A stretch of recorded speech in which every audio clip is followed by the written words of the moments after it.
السلام عليكم ورحمة الله تعالى وبركاته. سوري هذا أصحاب كحرن دارليبان أكاديمي. Conversation 31 وذا شيكيسي صدن يكوبات. Which is better? كيبا وناكسن fishing كلوميسيكا or أما farming برفلشدو. Which is better? كيبا وناكسن fishing كلوميسيكا or أما farming برفلشدو.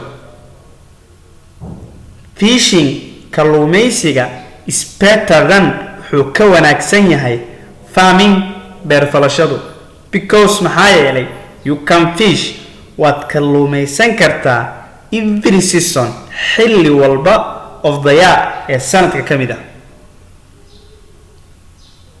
Fishing is better than farming.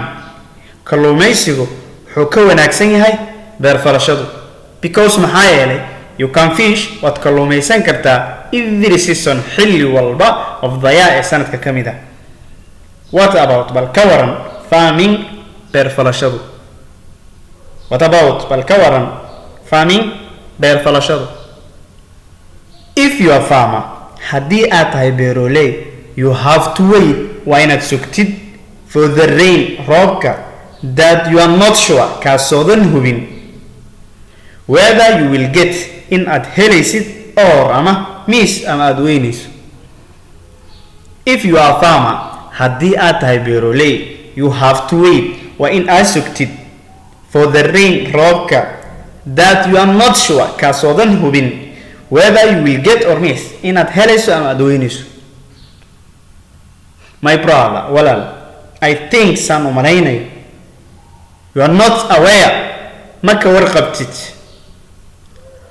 of modern technologydan casriga ah because maxaa yeelay farmers of today beeroleyda maanta don't depend on kuma tiirsana rain only roobka kaliya kuma tiirsana. They have got a different strategy. Waxay heleen xeelado kala duwan. They use waxay isticmaalaan lakes lagaha rivers wabiyada and wheels iyo ceelasha.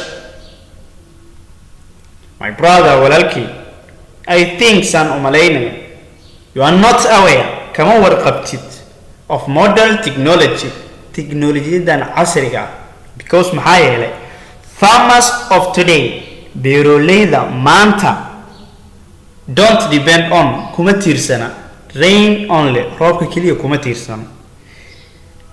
They have got a different